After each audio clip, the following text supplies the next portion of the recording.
Carl Sagan had been right. The first signal of extraterrestrial origin that SETI received was mathematical. A series of pulses grouped into sequences, 1, 2, 3, 5, and so on. The first 100 primes. Then 10 pulses, then a repeat of the sequence. But he'd been wrong about the source. It wasn't Vega. What the telescope showed when they swung around to view the origin of the signal wasn't a star, but a previously unknown patch of hot gas that appeared to be travelling towards the solar system at high speed. The conclusion was obvious. This cloud of ionised hydrogen-oxygen was the exhaust plume of a rocket engine pointed towards us. Someone was paying us a visit, and that someone was saying hello. Of course, the news leaked, first out to the internet and then to the mainstream news media. E.T. was phoning our home.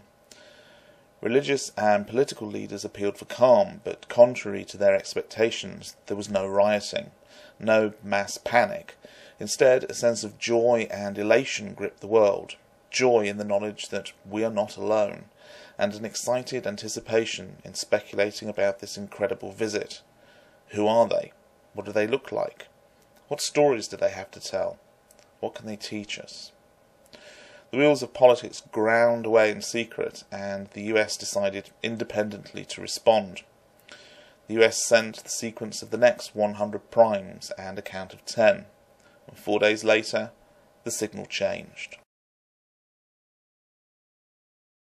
What came back was a brief set of instructions specifying a radio frequency and modulation, and there, on that band, was another, more detailed message. A message of greeting from the travellers to the people of Earth, but not really the message we'd been expecting. There was more. It was also a distress call. There had been an accident. When the travellers had started the deceleration phase of their journey, part of the propulsion system had malfunctioned. The explosion had destroyed the ship's main drive and environmental systems and killed most of the crew. Only a few hundred had survived. Trapped in the remaining habitable part of their vessel with dwindling supplies, they needed our help. The carnival atmosphere that had gripped the world for the past week evaporated in an instant, replaced first by stunned disbelief, and then grief and anger at further news. We confirmed that the travellers were almost 2 light days away from us, and travelling at just under 20% of light speed. There was no hope of rescue. Again, the world's political and religious leaders called for calm, but this time there were riots, anger, frustration and despair at the unfairness of fate, desperation to find someone or something to blame, to make some sense of tragedy and reconcile the loss of having hopes and dreams ripped away so cruelly. The next series of transmissions contained instructions on how to build hydrogen fusion reactors and how to use them as drive systems for spacecraft.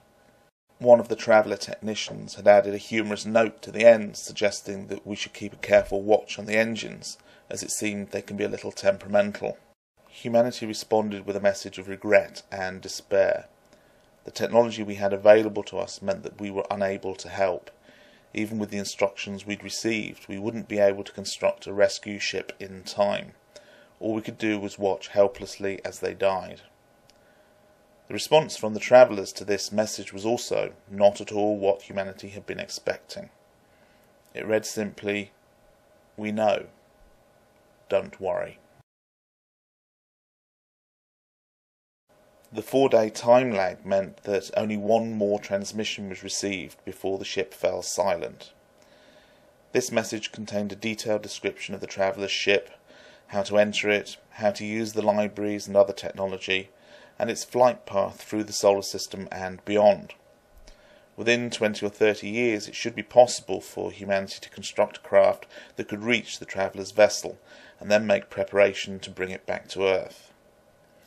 Contained within the archives we'd find a history of the travellers' people, their technology and their cultures. The final part of the message was directed to the whole of humanity.